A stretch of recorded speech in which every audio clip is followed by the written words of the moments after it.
Hi everybody, my name is Danielle Wheeler and welcome back to my YouTube channel, Willing Towards Success.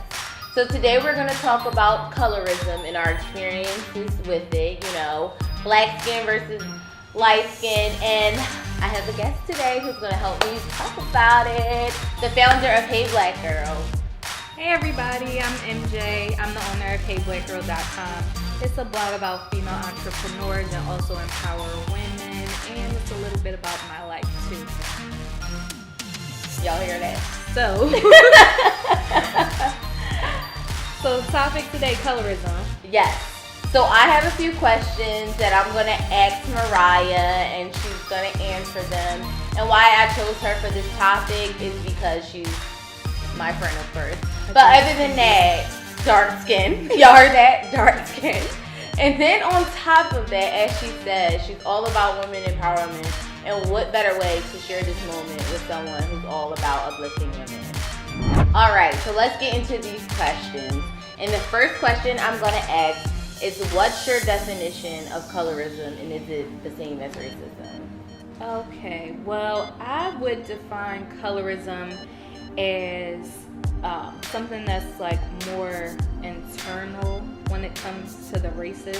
So like with black people, it's the light skin versus dark skin, but it also implements like hair texture, eye color, body type. With colorism, I think it's just something that like just trickled down from slave times, where it's like the whole thing about the lighter women were in the house, the darker women were in the field type of thing. So that whole like separation that started way back when is just like continued down, and it's like this false idea that one is better than the other based on the lighter texture of their skin. I wouldn't say that it's the same as racism, only because in my opinion, racism, it has to be something that is making another race feel inferior and not given the same opportunities, and basically systematically holding that race down because of the color of their skin. So I liked how you touched on like the physical characteristics, because that's very important. That's very important, especially when we're talking about light skin versus dark skin. Because if you ask me, I think our hair still matches up the same way. That's just my opinion. But how did your attitude change like throughout the course of your life, hitting from childhood to now, like, being a dark skinned woman and having to deal with the different, I'm gonna say, stereotypes of a black woman. Like, let's touch on that. I honestly, I've never had like an inferiority complex when it comes to being dark skinned or being like not the light skinned girl with the long pretty hair. My mom and my dad, I would say, just raised me with like a confidence that I don't think that it ever hit me when I was younger, that, oh, you're not the light skinned pretty girl. I've always, this is something I hate to say, but I've always been told, oh, you're so pretty, you look mixed or something like that. Or people always ask me like, what's my ethnicity?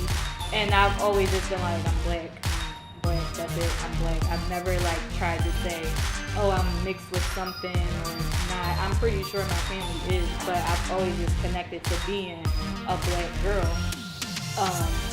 Growing up, I never had that like situation where someone made fun of me for the color of my skin, or if they did, they didn't do it to my face, because I was also a little tough black girl.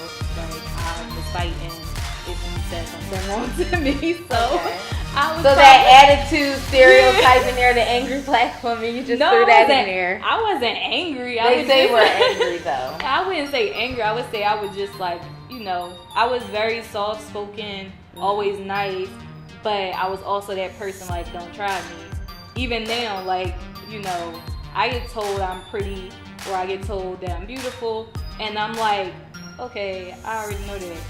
But I would say like that's from just my childhood. Like, my parents really gave me that confidence. They instilled that in me. So nobody could ever tell me like, you're ugly. you lying. Who are you talking to? You're not talking to me. But I do know girls who, you know, when we were younger would feel some type of way because they were darker or like their ponytails weren't as long as the light-skinned girls.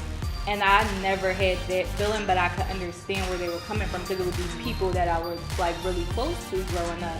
And I just always tried to be like, no, you're pretty too. Like, we're all beautiful in our own ways. And I just think that now, you know, being an adult, I think that dark-skinned girls are on the come up. Like, we are finally starting to realize as a whole, like, our melanin is beautiful. Like, nope, when the sunlight hits us, like, that's something that you can't take away. We are tan all year round. We don't have to go to the salon. We don't have to sit out in the sun. Like, we got this all year round.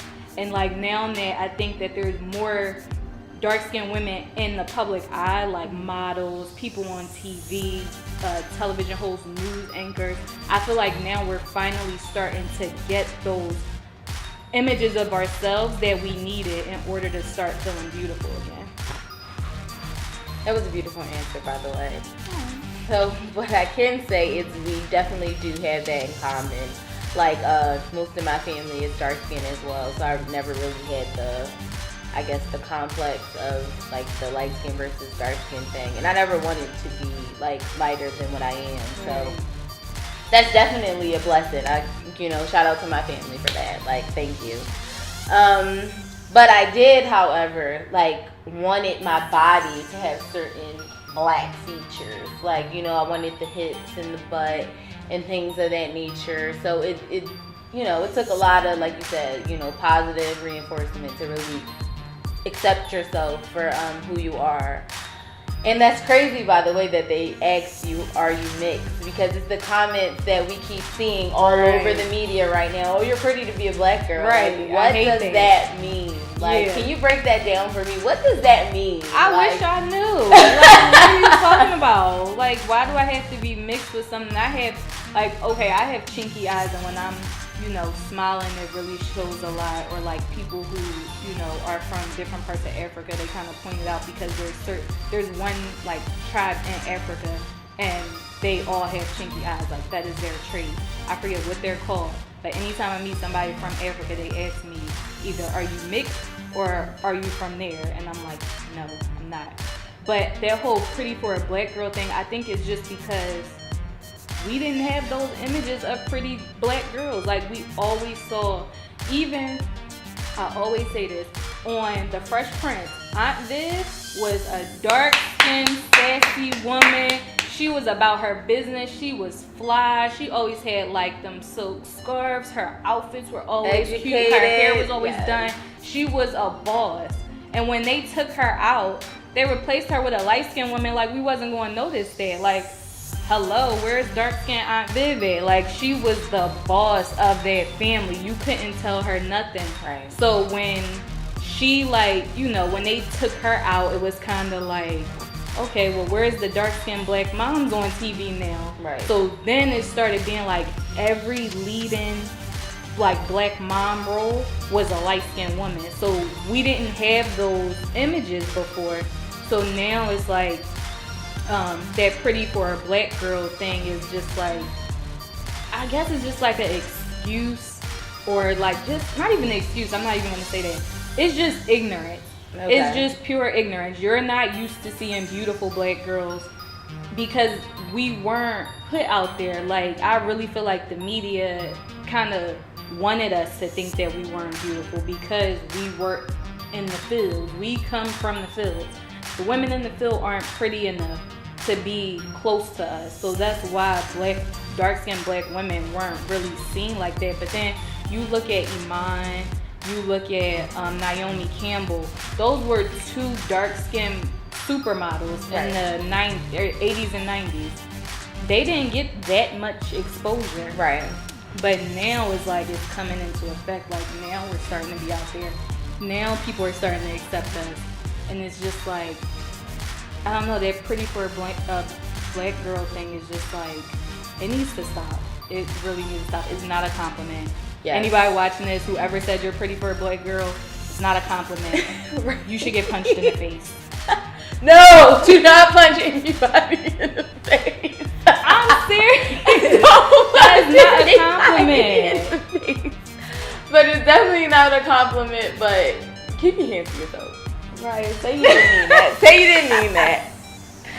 She didn't mean it. I told you it was feisty now. All right, we're going to take a short break and we'll be right back.